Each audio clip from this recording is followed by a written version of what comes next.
Welcome to Spotlight. Here, we celebrate extraordinary people doing incredible work without the fame or the headlines. I'm Ayce, and in each episode, we meet innovators, creators, and heroes shaping the world in quiet but powerful ways. Their stories inspire, challenge, and remind us that greatness doesn't always walk a red carpet. Sometimes it's building in the dark. This is Spotlight.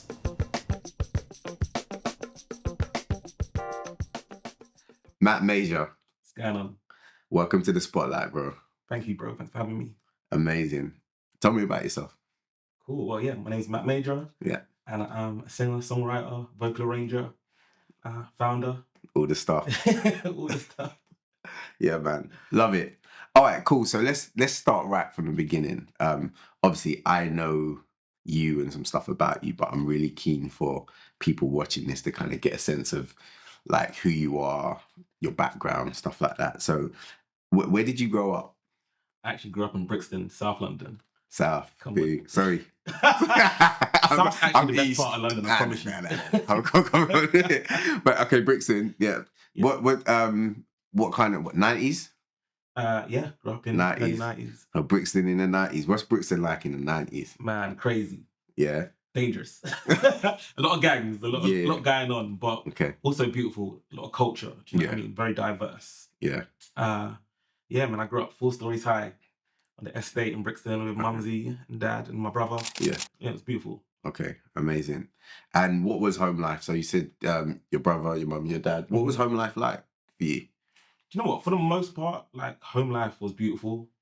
It was like full of my mum's African culture and dad's Jamaican culture. A lot of good food, music, a lot of praying as well, because my parents were very religious and they loved the Lord. So it was definitely them introducing us to God. So yeah, it was, and also a lot of just like family. Everyone was an uncle or an auntie. Do you know what I mean? Facts. So it got to a point where I couldn't even distinguish like who was blood and who wasn't. Facts. I know it well. Honestly. Yeah. Yeah. Okay. So you mentioned your mum is African. Yeah. She's from Sierra Leone. I had absolutely no idea. Absolutely. Howdy, buddy. I had no idea. So you're West African, Yeah. half West African, half Jamaican. Yeah. I did not know. Mm-hmm. Welcome. Hey, I'm Nigerian. My parents are no, Nigerian. I didn't know that Really? at all. Yeah, I had no idea. Interesting. You look like a Jamo boy. Do you know what? You're not the first to say that, but no, I'm like Nige, pure breed Nige. Okay. Yeah, mum and dad, Nigerian. All right, cool. So where did you go to school? And what was school life like? I went to St. Joseph's in West Norwood. Yeah. And yeah, it was cool. It was a boys' school, Okay. and I kind of regretted that. Yeah. Do you know what I mean? But no, it was fun. It was I guess the place where I got to like just like develop. Do you know what I mean? My confidence and just find myself. Do you know what I mean? Yeah. And like, Was there like bear fights? you know what? Yeah, actually, Boys' Do you know what I mean? school, that's what I know about yeah, boys' a school. lot of egos. Yeah. But yeah, no, but for the most part, it was cool vibes. Do you know what I mean? But it's where I got to like discover like, yo, like what am I really into? And that's when I discovered the music room. Do you know what I mean? Yeah. And just being up in there like with people like Alex Montague. I don't know if you know Alex, Yeah, like Alex that boy well. keyboardist. Yeah. Being there, just like making beats and creating songs, and yeah, it was a really cool time in my life. Amazing. So what's your earliest musical memory? That's a good question. You know, I'll probably say like dad, like playing like Bob Marley, like One Love in the house, and songs like Easy like Sunday Morning by Lionel Richie. Lionel Richie, Yeah. the Commodores. Do you know what I mean? Yeah, I think that's where my mind goes back to. Amazing. All right, cool. So what would you cite as your musical influences?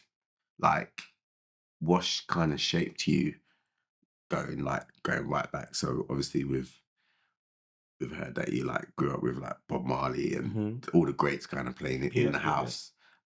What would you cite? Would you cite those as your influences? What are your musical influences? You know, I would say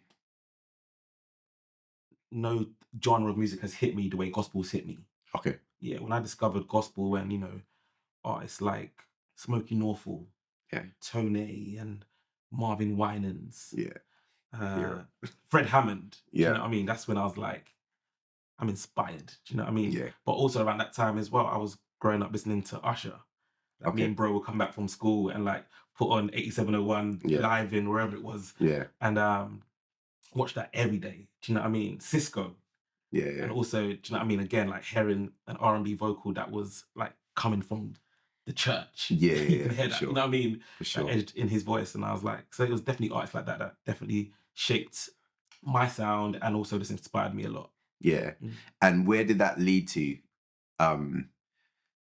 When did you start performing?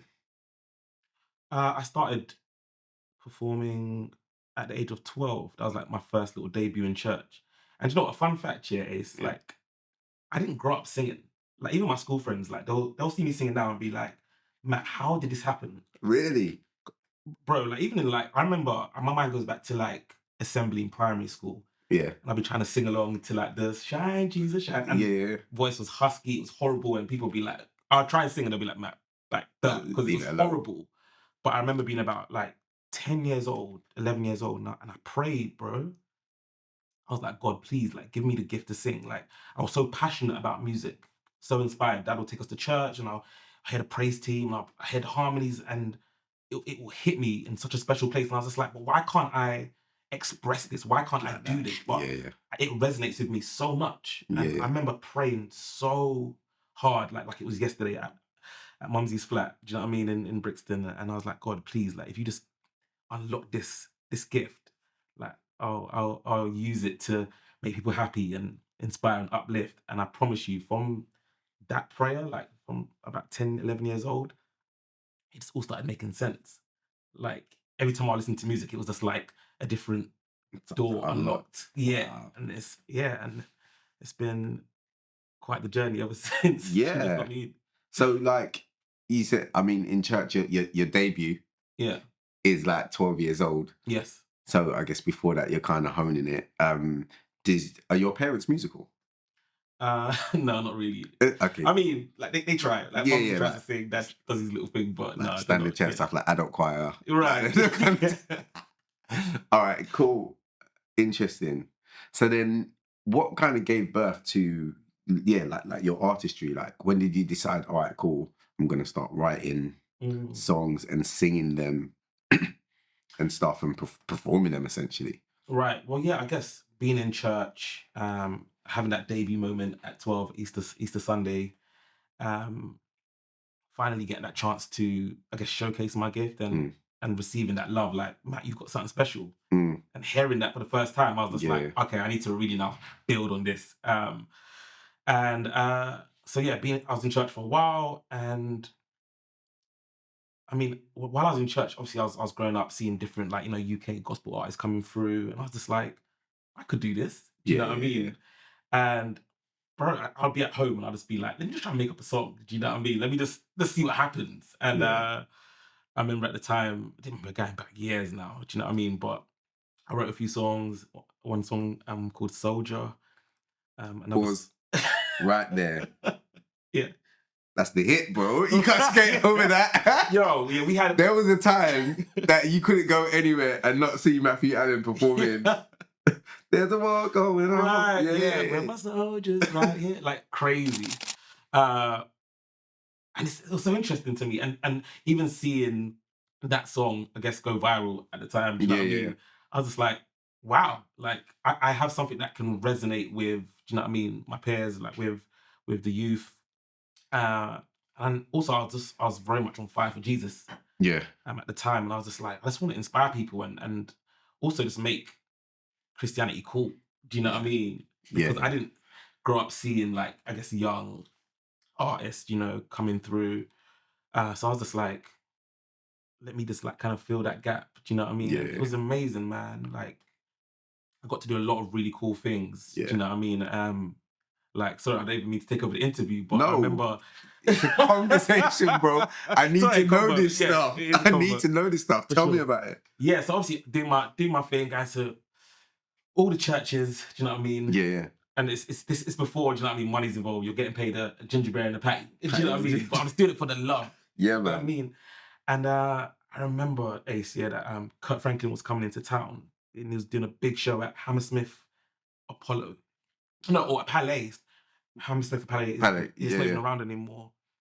And I saw it come up. It must have been maybe Facebook or something. And I was like, I have to be there. And at the time, I have no money. Yeah. I must be about like, I don't know, say like 16. Yeah. I was just like, I don't know how, don't know how it's gonna happen, but I am going to this concert. Yeah. And anyway, time comes now, and I'm like, I'm going. So I remember at the time I bought a little £2 child travel card. Yeah. And I get in the queue. And by the way, I have no ticket. I have no money to even get into this show. Oh, that's crazy. I'm with you now. Yeah. But this is me now literally walking by faith. And I was just like, I'm getting in.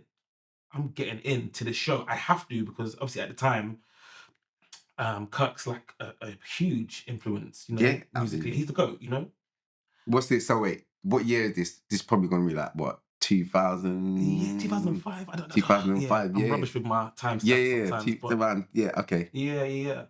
So I'm in this line now, and I'm just like, I'm gonna get in. Like, I don't know how. And I'm having conversations with people. You know what I mean? They're sharing their excitement. Yeah. Like, oh my gosh, like, what's your favorite Kirk song?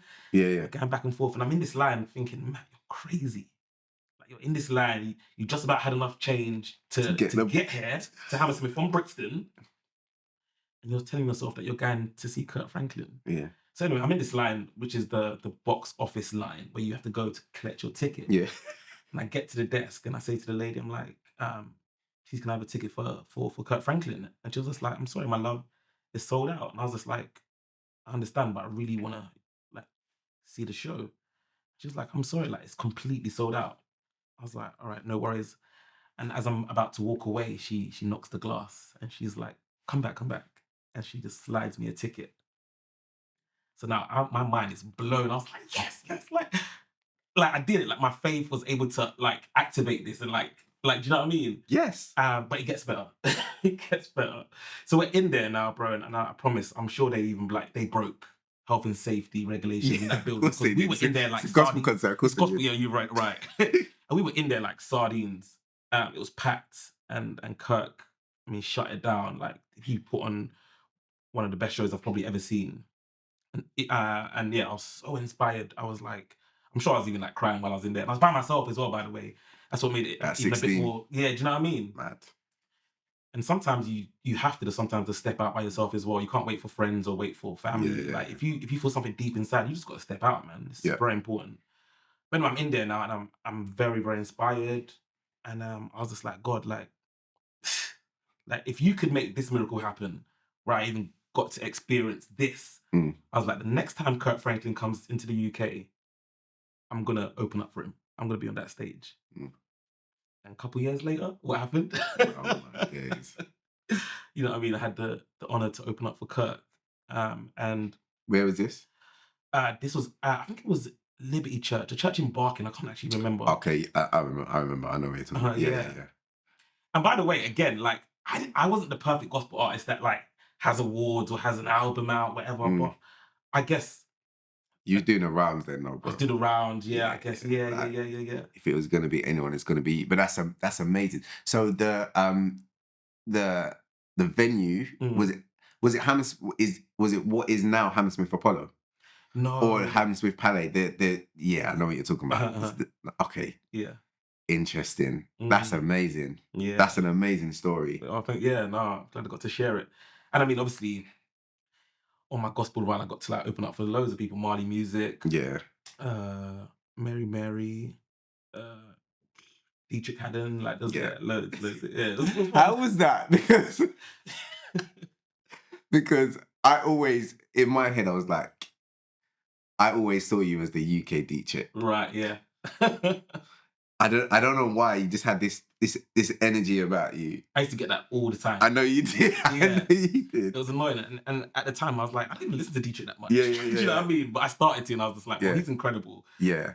So He's another innovator, bro. yeah, oh for sure. DJ is another innovator for Agreed, sure. man. It's like he just brought such a freshness to gospel. And Yeah. he's like, I don't know, like the Michael Jackson of gospel. Yeah, That was his vibe. Yeah, Like, definitely. Yeah, Dietrich's cold.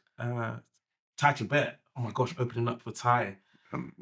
It was a great part of my life, man. And you know, like being young and just I guess being a somewhat example, I guess, for like people in the church, and like I took it very seriously, man.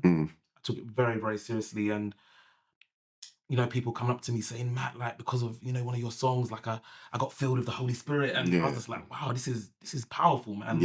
I was just grateful that I was allowing God to use me. And apart from obviously loving what I was doing in church, I felt like hopefully I'm making my parents proud, because do you know what I mean? They really shared the best gift with me, which was God, you know, and I wanted to make them proud. But then I also believe, like, as a gospel artist, like it's important that the lives that we live reflect what we sing about. And as I matured, the moment I felt like I'm not really fully, you know, reflecting what I'm singing about, I was just like, I'd rather chill a little bit. I'd rather take a step back. Interesting. Because someone great told me once upon a time, it's better that you humble yourself instead of God humbling you, basically. And I was like, I don't want to be humbled by God, because that might be kind of painful or humiliating. Even though God don't move like that. But I just kind of felt like, do you know what? Actually, I think I'm ready to kind of like just chill and just take a step back, because number one, of course, I always wanted to do music full time, but the gospel scene, it wasn't lucrative. It wasn't like, you know, there were, you know, you're getting paid loads for it to be sustainable or make a living out of it. And but one thing I knew I wanted to do was music for a living. And so I was just like, you know what? Let me just kind of take a little pause. Do you know what I mean? Yeah. So it's interesting. I wanna kind of stay there for a second. So it's important to note, right, that we're talking about like a 16, 17, 18-year-old like kid, essentially. Yeah. And you've already lived a life. Yeah. Do you know what I mean? Yeah. So even for you to kind of hone in there and make that decision to where you're like, all right, the way I'm living my life means that maybe I don't want to be on stage anymore in this way. It's quite a heavy thing. So like, that's quite a mature thing to do. Do you think that was your maturity, or do you think it was fear? What do you think? I think it was a bit of both, you know. Okay. I'm not gonna lie. Definitely a bit of both. Maturity, and also just like my fear for God. And also like, bro, like I'd have people like, oh, like Matt, can you mentor me? Like, oh my gosh, like you're so anointed. And like I guess it felt like a lot of pressure. Got you. Do you know what I mean? And I was just like, I don't want to ever lead someone astray, or I don't want anyone to like be like, I don't know, like, oh, because do you know what I mean? He's not perfect. Like, do you know what I mean? It's like there's no hope for me. So I was just like, do you know what? I'd rather just like let God just deal with my heart and deal with me privately, because I didn't want to be a public success and a private failure. Yeah. Do you know what I mean? Yeah. So and like, people always say to me now, Ace, they're like, would you ever come back to gospel? And I was like, of course. Yeah. Okay. Like it's such a big part of my musical DNA, and it's also I still love it so much. I listen to gospel every day, every day. I mean, Jason Nelson, Zaccardi Cortez, like Kimberell, the Clark sisters are like, you know what I mean, Singers. Kiki. Yeah. I love gospel, and but I feel like there's a time and a season for everything, you know. And I feel like I fulfilled my assignment in that season. Okay. And I'm someone that's very much like, I just want God to always just order my steps. And when I feel something in my spirit, like deep down, like I feel like that's like my inner compass. Yeah. Yeah, but yeah, so No, it's good, bro. So, all right, cool. So we've kind of, and you know what, I like that you said that, because I, as someone on the outside, I never knew, because to me, you just kind of stopped. Yeah. And because you're so young, everyone's thinking you've got all of these years ahead of you and think you're just going to keep. So then when it just stops, it's like, okay, why did this stop? So it very much sounds like a chapter of your book, just closed, just neatly though. Yeah. Do you get what I mean? Like, Yeah. just neat, like we're going to end the chapter there and then move on to the next bit. So what is the next bit? What happens then? So you decided, all right, I've supported Kurt, all these people. I've been to every kind of concert or event that you can do. Like, let's close the chapter. Where do you go then? Are you hibernating, or like what happens then? So with, like, your early kind of professional career.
Sure. Yeah, after like, putting like my gospel career like pause, do you know what I mean? And I guess I was just working on my craft, just improving vocally, and I end up getting a call from Mr. Josh McKenzie, McNasty, Labyrinth's brother, like incredible, talented drummer, MD. And he's like, yo, like about to do a couple shows with Mr. Wretch 32. Like you want it? Yeah. I was just like, yeah, absolutely. Yeah. At the time, I didn't even really know too much about Wretch. Because remember, I'm a church boy. Do you know what I mean? Yes. Yeah. He's just like, yeah, man, it's going to be you and Tenny. Obviously, Tenny's one of my best friends. So I was just like, yeah, no brainer, let's go. So this is now my first time doing something outside of the church. And do you know what I mean? Like, so I step into the rehearsal, do you know what I mean? Got Joey, the late Joey Grant, rest his soul. He's in the room, Adrian Moore. Yeah. Can't remember who was on guitar. Yeah, it might have been Matt Allen, actually. Oh, Matt Allen, okay. Yeah. And it's the first time it's your like... namesake. Yeah, literally. Bro, that's... Anyway, part of me, I have to change my name. We'll get there. Listen, sometimes I'll get his emails. In fact, one time he actually learned a whole show thinking it was for him, and it was actually for me. Shut up. I promise you. Literally, Matt Allen. Crazy. Yeah. You know, the whole show on guitar, and it was actually for you. Yeah, promise. Shout out Matt Allen, bad boy guitarist. But yeah, anyway, sorry. So we're in Wretch rehearsals, and obviously it's the first time I'm like, well, I'm using in-air monitors. Yeah. And it's jumped up a level. Yeah, it's jumped up a level, and this is a whole different world now. Yeah. But at the same time, I was just like, this is where I'm meant to be. I need it. This is my training ground. This is where I'm about to learn, this industry on a whole different level and experience it on a professional level, because church, we don't have no in-air monitors, especially back then. It's back then, nah. Yeah, at all. Definitely. And obviously being in the room with someone like Josh, who is someone that just strives for excellence, and he wants to extract the best out of everyone in the room. Yeah. Like, and his energy is just infectious, and Yeah. so I'm just in that room, just like on my toes, just like trying to make sure I ain't dropping the ball. Do you know what I mean?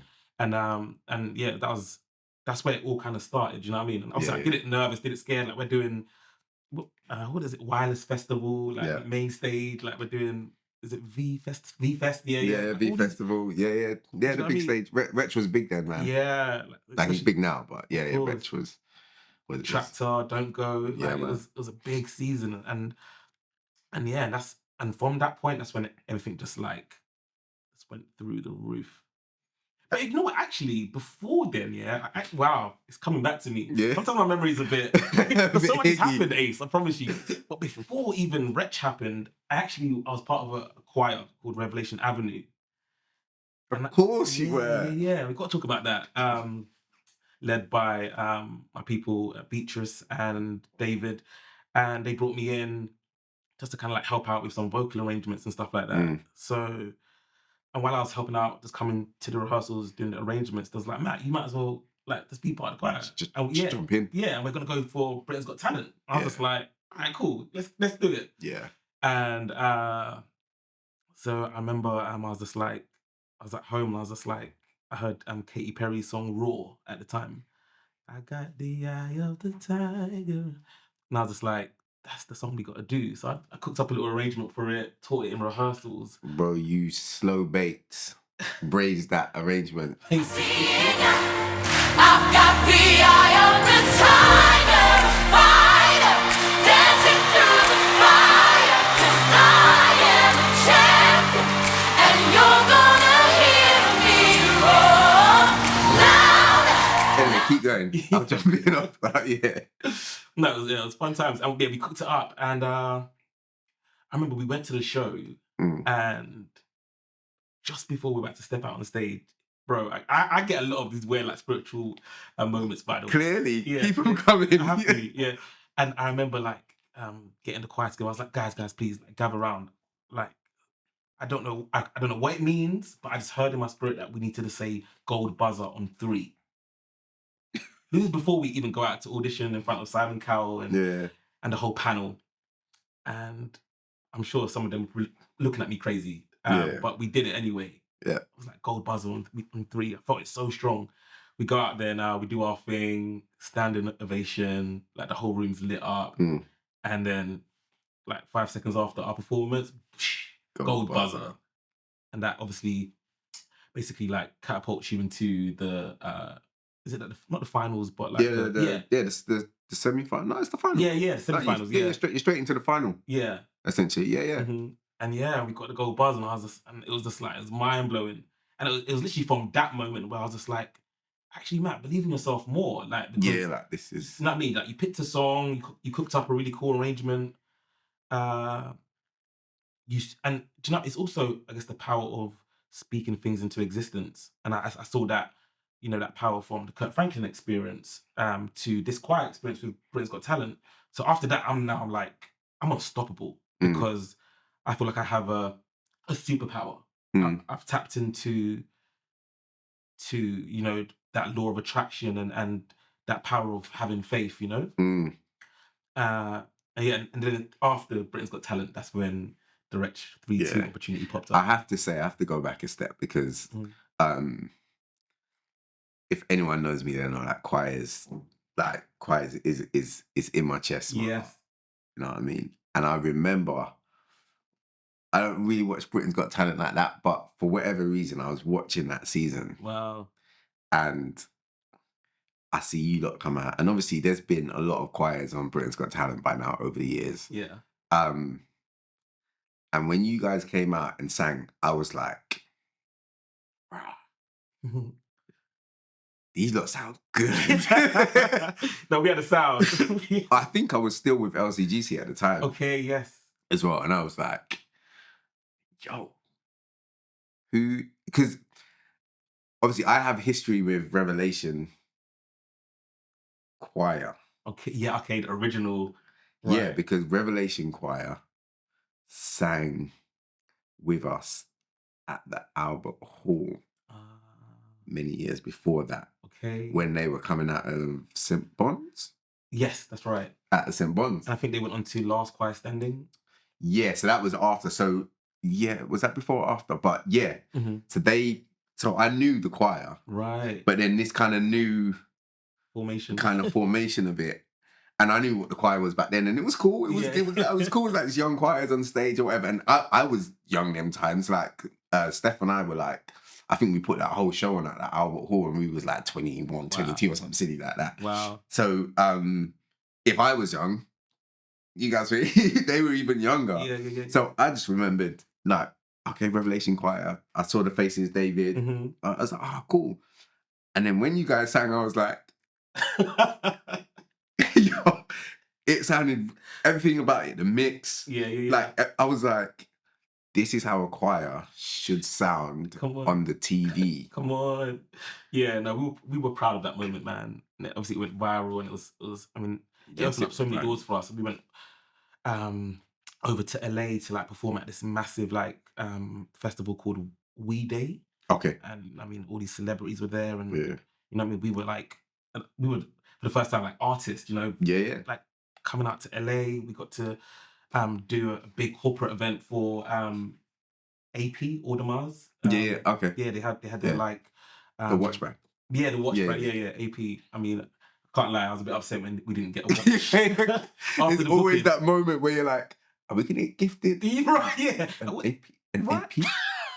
No, guys. Thank you, guys. Literally.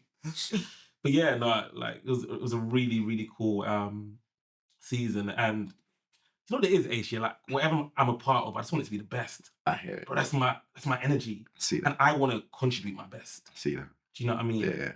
And yeah, that was a really, really cool time. Big up Revelation. Yeah. Love that. All right, cool. So career-wise, Wretch happens, and then tell me some more kind of, I guess, career highlights. Career highlights. Oh, man, there's been a few. Yeah. In fact, a friend of mine the other day was just like, Matt, you need to write down a list of all the people you've worked with. And I did that, and I was actually like pretty stunned. Yeah. Do you know what I mean? I'll probably read it out to you later. Yeah. But yeah, you know, so after the Wretch experience, an opportunity came up to tour with Craig David. Now, Kwame hits me up. He's just like, "Yo, we're trying to put this is now musician." Yeah, this is Craig's comeback now, because obviously Craig's been gone for a while. Yeah, and he's like, Craig coming back. He's about to do this big arena tour, and like, you know, you're being considered. Yeah. So now I'm losing sleep. I'm like, I want this opportunity. Yeah, like, do you know what I mean? Like Craig David, like this is who I've grown up listening to, and I'm waiting for weeks, you know, to get an update on like if I'm successful, if I've got the job. I had to like do a little self tape and like record myself sing one of his songs. And I'm waiting for time, bro, and now I'm getting stressed. Yeah. And I finally get an update from Kwame. And he's just like, yeah, sorry, Matt, we've gone with someone else. I was just like, and by the way, I'm praying. I'm just like, claim it. Like, I speak it to existence. That's my thought. I'm doing everything that I've done previously. Do you understand? You know, all of that. I'm believing this is mine. Name it and claim it. Do you know what I mean? Yeah. And yeah, I didn't get it. And I was so distraught. Vex. Yeah. And then, like, about a week later, I get a call to come and audition for the Gorillas. Because now they're about to do a world tour. And I'm hearing, I mean, I heard that they were auditioning quite a few people. Like, so I was just like, I don't know if I'm going to get this, but you know what? Yeah. I'll try. I know about the Gorillas, grew up listening to them too. And yeah, cut a long story short, bro, I got the job. Do you know what I mean? I was one of 6 background vocalists, and that was my first world tour. Yeah, and that's a world tour. Yeah, because Damon be doing it. Yeah, and I think for me, what I loved about it, more than even obviously like getting the job, was just like it was the much needed reminder that sometimes when one door closes, another one opens. You know. Yeah. And sometimes like we can get so down and out about what doesn't work out, but we don't know. Maybe God's setting up something so much better and bigger. Yeah. Do you know what I mean? And the Gorillas World Tour was paying a whole lot more. There was a whole lot more dates. Do you know what I mean? And I was just like, oh, that's why the Craig thing didn't work out. Yeah, for sure. And it's crazy because even years after the Gorillas tour, then it came back 360, and I ended up working with Craig David, like doing a couple shows with him. So it's so interesting. But yeah, Gorillas was defo a highlight, man. Going all over America, South America, Europe. We went everywhere. Dubai. Yeah. It was insane. I mean, and on the Gorillas tour, I'm on the tour bus with De La Soul.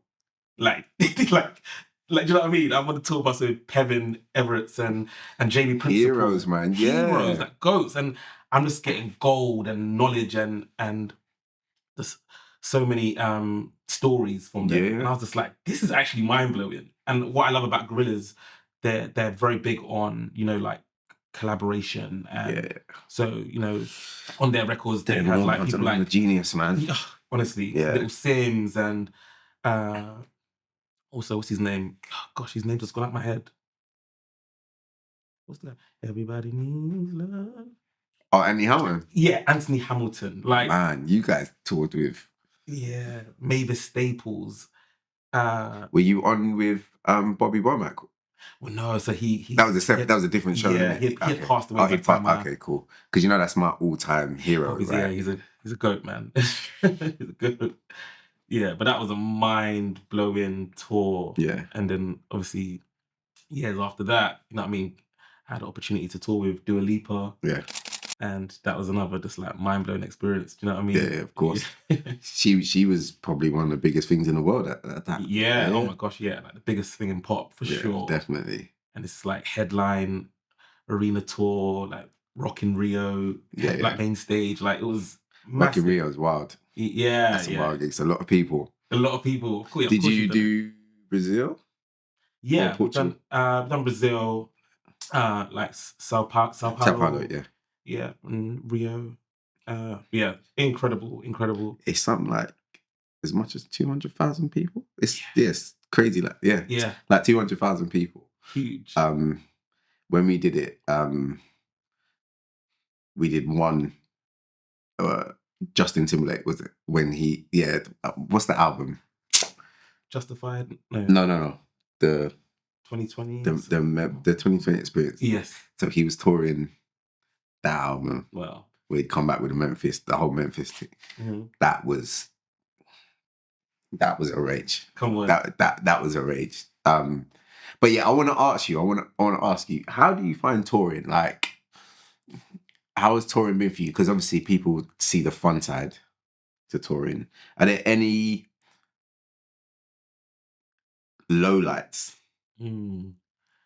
Yeah, I'd say like being away from your family and friends for such a long time, that can be difficult. Yeah. And even though you're surrounded by, a big team, it can feel a little bit lonely, because it's like, your tour people become your like on the road family, and I mean, and for the most part, I've worked with like lovely people, like super grateful, but still like they don't obviously, it's not the same as when you're obviously with your family and friends, Yeah, for sure. So yeah, that can be difficult, man, and also just like trying to apply discipline, because sometimes on these tours you've got access to everything. You know what I mean? 100%. And it's like just knowing like, okay, cool. Even though it's around, like there's loads of alcohol, there's whatever, like I can be disciplined. Yeah. And that can sometimes be a challenge. I think it's very important for anyone trying to get into touring just to be very grounded and also put accountability in place. Get a therapist on speed dial if you need to. You know what I mean? You're gonna need it in the music industry. Honestly, and I actually feel like every tour should have a therapist like on the road too. I feel like everyone should have that go-to person they can like be like, can I just get an hour? Can I book an hour just to talk? And because it's not easy when you're, and also as well, you are on stage in front of thousands of people. And you're living this high, and then maybe a few weeks later you go back home to your reality. That contrast, that up and down, can be quite like, do you know what I mean? A lot. It's like a roller coaster. Turbulent, bro. Yeah. So, and it's funny because we were talking earlier, and I want to come back to this point where it's like people often don't understand. We live in a weird space between, I guess, civilian and celebrity, Yeah. where it's like, there was that movie that, like, how many years ago, like 20 feet from stardom or something like that. And that's literally, we live in that space Yeah. to where we're on stage experiencing often the same or at least similar high to the biggest artists in the world. Yeah, for sure. Right. And that kind of space where, as you just said, after how many weeks or like after a run, you go home to maybe your flat in Brixton or do you know what I mean? Like your little house on the prairie. Yeah. And it all just stops. Yeah. Because we're not the celebrity. Right. Do you know what I mean? Yeah. We're living, getting the benefits and sometimes the proceeds, all the stuff that goes with that life. You know what I mean? Gifting AP watches, all the stuff, and then it just stops. How do you find that? Yeah, I mean, it could be difficult. I mean, there's something called the tour blues, and that's real, man. Yeah, it's quite depressing when you're again on that high, and then you just come back to reality. Yeah. But I think it's just, again, it's important to not get gassed or caught up in the stars or the hype of the industry, you know? Yeah. Like now for me, it's just like a tour, a stage, I'm not fazed by it. Yeah. Bro, I've been on the biggest stages in the world and I'm just like, yeah. Now I'm just not even bothered. I'm just like, I'm no longer like gassed or overwhelmed. I'm just like, obviously I'm always grateful, of course, eternally, but I'm just like, I don't forget who I am. Like, I'm still Matt who grew up in Brixton on the estate on the 4th floor. Do you know what I mean? Doesn't matter if I'm in a room with Usher or, I don't know, Katy Perry. Like, I'm like, and they're just human. Do you know what I mean? Yeah. So I think, again, staying grounded is important. Yeah. And my parents defo helped with that. Yeah. Do you know what I mean? Have you ever found yourself, like, I guess, in conflict with, because you spoke about discipline, like with your upbringing or like your belief system, has touring ever pushed that boundary for you to where, like, because it can happen so easily, you don't recognize like, you look back and it's like, wow, I was doing this or I was in this space, and you've kind of had to like pull yourself back. Have you ever found yourself in conflict with yourself? Yeah, to an extent. Yeah. Yeah, for sure. Yeah. I mean, I'm human, you know, so it's like, again, when you're on the road as well and out of the country, you just feel free. You feel like, like, let's just kind of do it all. Let's just like, just have fun. Yeah. And there's definitely been moments where I have to like, just like reel it in and be like, all right, Matt, calm down. Yeah. Like, you've had enough shots. Yeah. Did too much. Yeah. Do you know what I mean? But I have to say as well, bro, like, I remember growing up and like seeing you guys like do Tiny Temper and Jessie J. It was such an inspiring thing. Especially seeing people like from the church, like on these big stages. That had a huge impact on me, man.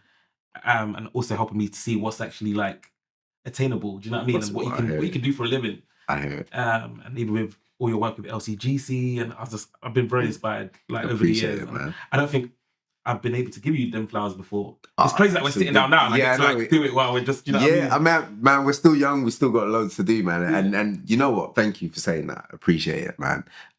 Like I just been doing what I can with the bits God gave me. You know what I mean? But it's a great segue, because one of the real reasons that I wanted you to come on was obviously you've had a great career so far, but you're not just a one-trick pony, and you're moving into a space that you're controlling a lot more. And that's the Vibe Village. Yeah. And I think I went to the first ever one, you know. Okay, at Ayce Hotel. At Ayce Hotel, yeah. I was there, man. I was there. And it was just this kind of new thing, and I kind of saw what you're trying to do, and it was dope. It was dope. And seeing where it's come to now, I'm really excited for you, man. So tell me, what is Vibe Village, man? What is it? I see the branding strong. I love it. Yeah. What Had is to it? wear the Bible hat Yeah, today. man. Guys, sorry, it feels like a AA meeting. Let's like at least huddle a little bit. We're just gonna pray before we start. What's going on? Guys, we go again. Yes. I love you guys so much. And you know what, obviously when we were in the pub, we didn't always do these huddles. No. Obviously we'll sometimes do our prayers and stuff, but I think now we're seeing the elevation and it's like, the intention has to be there, do you know what I mean? Like what we want to accomplish and do. And tonight for me, it's just making sure that we have a safe space, a space where everyone feels welcome, like no egos, no weird energy, but nothing but just like everyone feels supported and everyone's connected and playing together. No one's trying to out-sing or out, we're just locked in together, do you know what I mean? And as you guys know, as I always say before every show, people are coming here tonight that are dealing with depression, they're dealing with suicidal thoughts, they're on the edge. Obviously some people are coming as well, they're feeling good and they want to have a good time, but there's also some people that they're going through and they need nights like this for therapy, do you know what I mean? This is music therapy, so you're not just musicians, you guys are superheroes, you're incredible. And I love you guys so much. I ain't just saying this because they're filming. We are in Camden, bro. Like, what made you bring 5 Village here? Well, do you know what? Camden is full of so much life and soul and creativity. You know, it's the home of the amazing Amy Winehouse. Big time. And yeah, when the opportunity popped up, I was just like, it makes sense because it's such a beautiful, eclectic part of town. And yeah, it just made a lot of sense. And since we've been in Camden, it's been crazy. Now, listen, man, I've been seeing the social media and I'm like, you guys send it out like this every week. Yeah, every Wednesday. And it's like popping. Thank you, Love man. it. So like, when you're up there on the stage, like, what, it's gonna sound like a stupid question, but like, what's going through your mind? Like, is it, obviously you're coming from like a church background, so you're no stranger to crowds and audiences. Yeah. But is it like a similar kind of energy that you're tapping into? Very much so, Okay. man. And I think in my head, I'm just like, I want to make sure everyone in this room feels seen and welcome. I want them to feel like they're in a safe space. Because at Vibe Village, we've got people from all walks of life, do you know what I mean? People that believe in different things, and it's like, I want to put that aside for a second and perpetuate the things that unite us, the things that make us one. And music does that so well. Music brings people together. 100%. Yeah, and that's what I love, man. But yeah, for sure, like, the inner church boy in me is what helps me navigate this night. Get rid of it. If you want that vibe tonight with me tonight, say we are one tonight. Absolutely. Let's start that groove. And by the way, do me a favor, find someone next to you, maybe 2 people, and just tell them one thing you're grateful for in life. Guys, we've made it to December. It's a big deal. Find 2 people and just tell them one thing you're grateful for. Tell someone, talk to each other.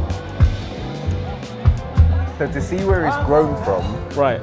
to what it is now, it's one of the reasons I wanted to kind of get in your head about it. Got you. And it's like, what's the journey been like building it from there to now? Did you always see it coming to this point to where, like, I mean, even when I came the first time, it was Ram. Yeah. It was Ram. So how have you kept that going? We've had a pandemic in between and all the rest. Do you know what? I don't know. I feel like people just want live experiences that are done right, with the right vibes, and so it kind of sells itself. It's like we show up and do our thing, and they're just like, you know what, we want to support this because it feels good. But also as well, I mean, even though we started at the Ayce Hotel, which was a much smaller capacity, I always saw us going to bigger spaces like the Jazz Caf, and you know, the other place, like even being here right now in Camden. And sometimes you have to see it before you see it. Like honestly, and that's what I've been doing throughout this whole journey, just envisioning like where we can get to, and God just keeps opening I the know doors, where you man. can get to. I see it now. Yeah? I'm not gonna, I'll say it to the camera after. I see Alright, where cool. you can get to. Sweet. It's dope, man, and I can see that people are super, like, really engaging with what you guys are doing. Thank you. So I think the sky's the limit. Give thanks, man. Yeah, That's- absolutely. That's why we wanted to spotlight it. So Come on. yeah, man, I'm gonna let you get on stage, Yes, my guy. and we'll holler anyway. Yeah. Right, my guy. Anyone from South London in the building? Stop rocking, stop South London, stand up. Hey, and we can talk in the heart. Big man, hold up in the heart.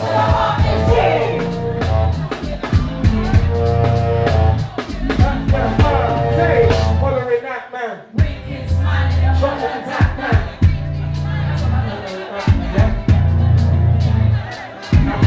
Alright, look. It's early. Night is when it's warming up, by the way. Big up South London. 6 years ago, me and some of my friends, we were a resident team at a jam night in Knightsbridge. And it was just like, it's great, but I was just like, I feel like we can actually do our own one and it can be even bigger. Like, it can be huge. And obviously my people, they were on board. They're like, Matt, well, yeah, let's make it happen. And I was like, okay, cool. I'm going to get the ball rolling. And I was in my car. I was just like, randomly, I just came out with Vibe Village. I just said it randomly, just like that. Wow. And I turned to my boy, I was just like, that's it. That's the name. That's the name of the night. Yeah. And I feel like that the name set a precedent. It set what it needs to be about, which is like vibes, and also create a village, create a community, create a safe space, create a place where, you know, like great talent can shine and people can connect.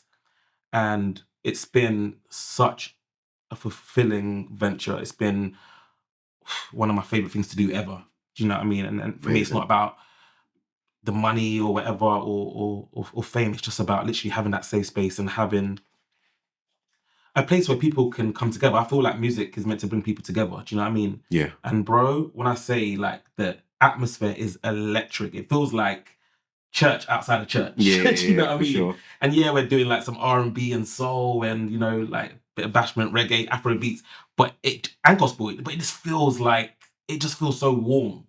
And it's been so great. I mean, 6 years ago, we didn't imagine that we'll be called in by Spotify to do corporate events and Ben and Jerry's and South Bank Centre and Soho House. And, you know, it's mind blowing. And even next year, there's some massive things that have popped up that I'm like, oh my, like, how is this happening? I wish I could share right now, but please stay tuned. But yeah, it's just beautiful. And it's like, there's just so much love and heart behind what we're doing. And it's also a night that it's obviously by creatives for creatives. Do you know what I mean? And some of the best in the music industry are behind it, from the musicians to the singers, you know, people that work with Wizkid, Coldplay, Gorillaz, Stormzy, like the band and the singers, they're the like biggest touring musicians that we have in our country. Yeah. But even with that, like when we're touring doing our thing, obviously we're there on job, but Vibe Village is a place where we can let our hair down and be a bit more free. Do you know what I mean? And definitely. be like unhinged. Yeah. And just flow and just vibe. And it's been great, man. And also it's been great like having people like Becky Hill come through and Emily Sandé and Jess Glynn. It's like, you know, like celebrities are able to come and feel comfortable and also be inspired as well, because they're always like pouring out, you know, but it's like they get to come and hear some of the best. And in my humble opinion, my friends are some of the best. They're world class. You know what I mean? Yeah. Like, fair enough, they haven't maybe like released as much music as some of your favorite artists, but vocally they're unmatched. Yeah. Honestly, each and every one of them. And sorry, I could talk about Vibe Village all day because I love it, man. It's my baby. You know what I mean? And Definitely. It's huge. Like, watch out for the merch. Everything's gonna come. We're this guy. We're growing it and we're building it, and we want everyone to be part of it as well. It's very imperative. You know, there's an old African proverb that says, "If you want to go fast, go alone, and if you want to go far, go together." So I'm very big on that. We need to say that again. If you want to go fast, go alone, and if you want to go far, go together. I love that. Yeah, it's imperative, man. There's too many things in this life designed to divide us, and everyone's trying to like compete against each other. It's like, nah, let's come together and actually just do something phenomenal and do something great. Do you know what I mean? So that's my village. Amazing. So I have a question. Like, what's inspired you, or what's kept you consistent? Because, as you say, Vibe Village actually was birthed quite a while ago. Since then, I'm sure we've had a pandemic and all of that kind of stuff. Yeah. So you're at the place where, I mean, it was pretty full at the first few, but now you're at the place where it's like, it's Ramo and it's like selling out every single week. Consecutively. You know what I mean? And it's on every week. Yeah, now.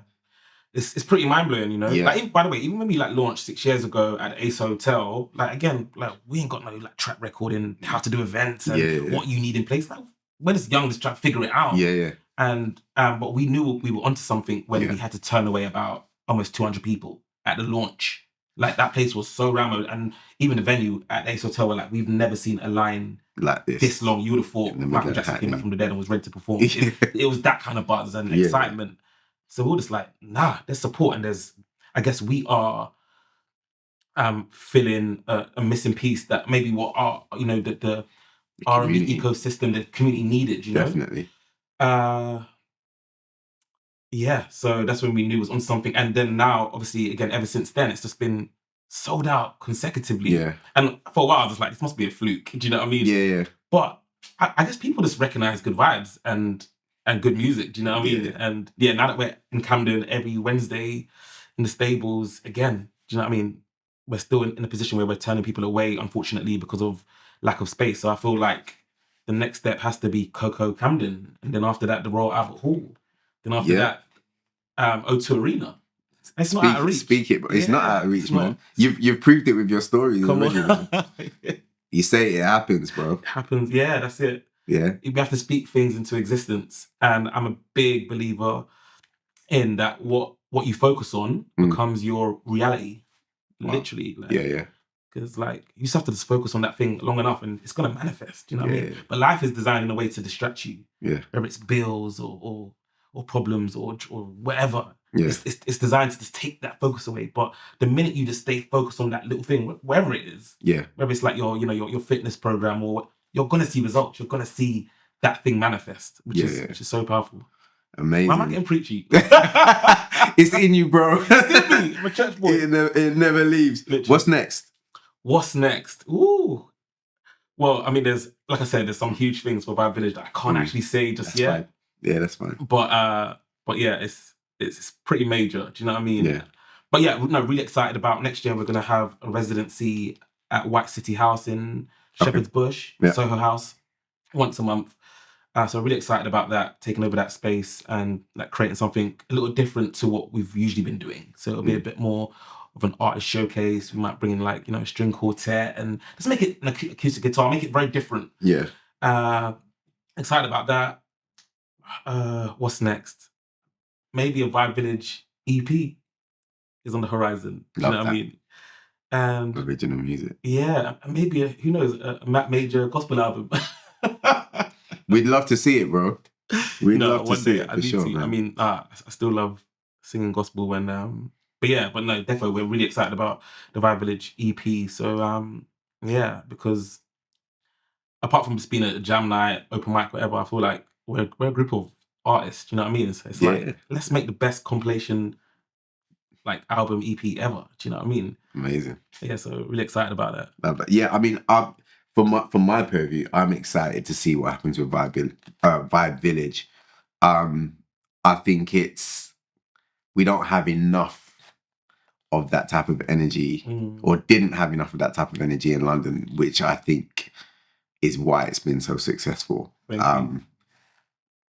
Top-notch musicians, top-notch singers, top-notch energy, right, in the room. Thank you, and I think I'm also grateful for the opportunity to tour and travel, because it was when I was doing that, I got to like be in LA and go to a night called the Juice Joint, Hollywood Boulevard, and like go to some of their jam nights, and I was just like, what is this? Like this energy isn't in London, and so I'm really grateful because I was inspired by that to obviously then definitely be the part of the fuel to make Vibe Village happen. You know what I mean? I mean, years ago there was something similar to what you described.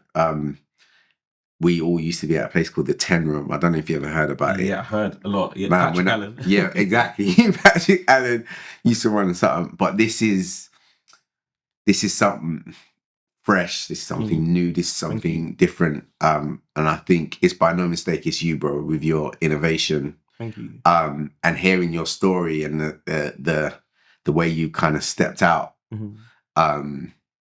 It makes sense to me that it's you that is leading the charge with this, Thank you, bro. So that's amazing. Everyone needs to get down to Vibe Village. It's super dope. You can feel it through the Instagram. You can feel the energy through the Instagram, man. You know what I mean? So everyone needs to get down there. It's every Wednesday. Tell people like. We are at the Dark Horse Camden. Yeah. Every Wednesday from 7 p.m.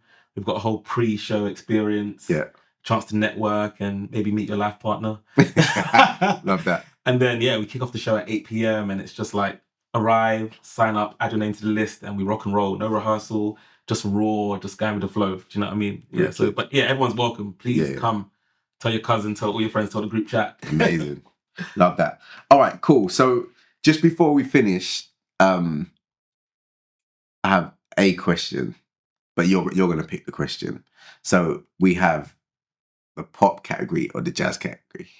Okay. Right. I'll tell you after what each category is. Okay. But you've got to choose a question from the pop or the jazz. All right. I'm gonna go with pop. I didn't know you was gonna do that. All right, cool. So the pop questions are the light-hearted questions. Okay. The jazz questions are the deep questions. Ah, So good. you dodged the bullet. chose there. wisely. You chose wisely. All right, cool. So 1, 2, 3, or 4. 4. Do you have a hidden talent that people may not know about? It's a good question, you know. Yeah. That's Like a random thing that you could do. It could be anything. That's a really good question. Well, yeah, I'm actually a voiceover artist for BBC Radio 1.